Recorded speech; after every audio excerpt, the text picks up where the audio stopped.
ಮೊದಲು ಬಿಜಾಪುರ, ಆಮೇಲೆ ಯಾದಗಿರ್, ಆಮೇಲೆ ಕಲಬುರಗಿ ಭಾಗ, ಈ ಭಾಗನ ವೀಕ್ಷಣೆ ಮಾಡಿದ್ರು. ಒಂದು ಮಳೆ ಜಾಸ್ತಿ ಆಗಿರೋದು ಈ ಸಾರಿ. ಎರಡನೇದು, ಮಹಾರಾಷ್ಟ್ರದಿಂದ ಭೀಮಾ ನದಿಗೆ ನೀರು ಜಾಸ್ತಿ ಬಂದಿರತಕ್ಕಂಥದ್ದು, ಇನ್ಫ್ಲೋ ಜಾಸ್ತಿ ಆಗಿರ್ತದೆ. ಸೊ ಹಾಗಾಗಿ ಭೀಮಾ ನದಿನಲ್ಲಿ ಇತ್ತೀಚಿನ ವರ್ಷಗಳಲ್ಲಿ ಇಷ್ಟೊಂದು ನೀರು ದೊಡ್ಡ ಪ್ರಮಾಣದಲ್ಲಿ ಬಂದಿರಲಿಲ್ಲ. ಅದು ಒಂದು. ಎರಡನೇದು, ಮಳೆನೂ ಕೂಡ ಜಾಸ್ತಿ ಬಿದ್ದಿದೆ.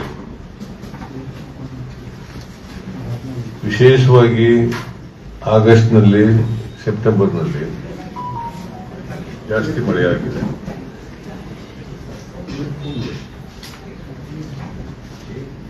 ಬೀದರ್ನಲ್ಲಿ ಆಗಸ್ಟ್, ಸೆಪ್ಟೆಂಬರ್ನಲ್ಲಿ ಬಹಳ ಜಾಸ್ತಿ ಮಳೆಯಾಗಿದೆ. ಕಲಬುರಗಿನಲ್ಲಿ ಸೆಪ್ಟೆಂಬರ್ನಲ್ಲಿ ಜಾಸ್ತಿ ಮಳೆಯಾಗಿದೆ.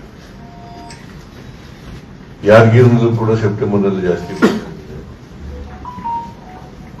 ವಿಜಯಪುರ, ಬಾಗಲಕೋಟೆನಲ್ಲೂ ಕೂಡ ಜಾಸ್ತಿ ಆಗಿದೆ. ಜೂನ್, ಜುಲೈನಲ್ಲಿ ಕಡಿಮೆಯಾಗಿತ್ತು.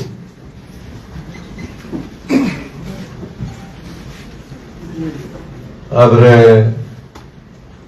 ಆಗಸ್ಟ್, ಸೆಪ್ಟೆಂಬರ್ನಲ್ಲಿ ಜಾಸ್ತಿ ಆಗಬೇಕು.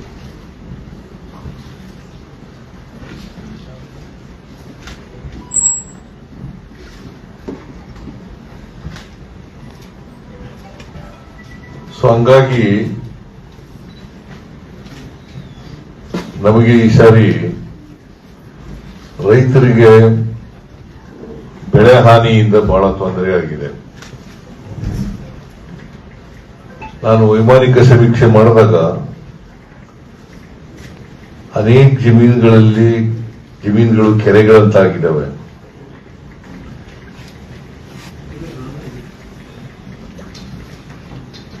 ರೈತರು 2 ಸಾರಿ ಬೆಳೆ ಹಾಕಿದೀವಿ ಅಂತ ಹೇಳ್ತಾ ಇದ್ದಾರೆ, 2 ಸಾರಿ ಬಿತ್ತನೆ ಮಾಡಿದ್ದೀವಿ ಅಂತ ಹೇಳ್ತಾ ಇದ್ದಾರೆ.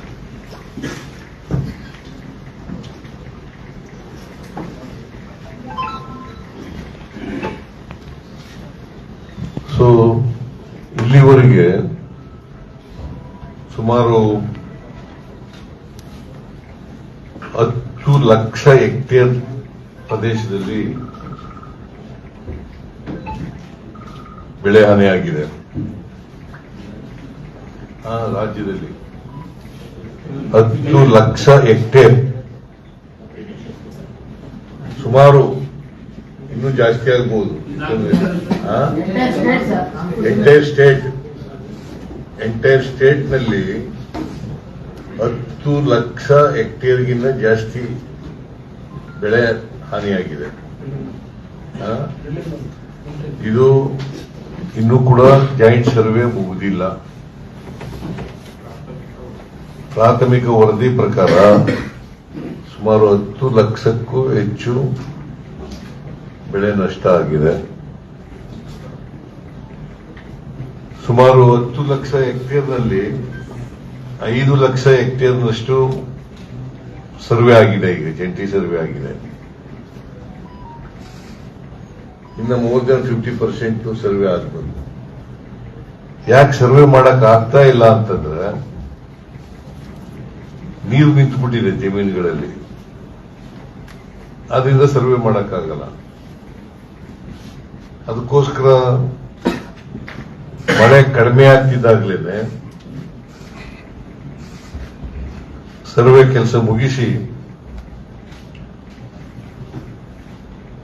ರೈತರಿಗೆ ಕೂಡಲೇ ಪರಿಹಾರ ಕೊಡ್ತಕ್ಕಂಥ ಕೆಲಸವನ್ನು ಪ್ರಾರಂಭ ಮಾಡ್ತೀವಿ.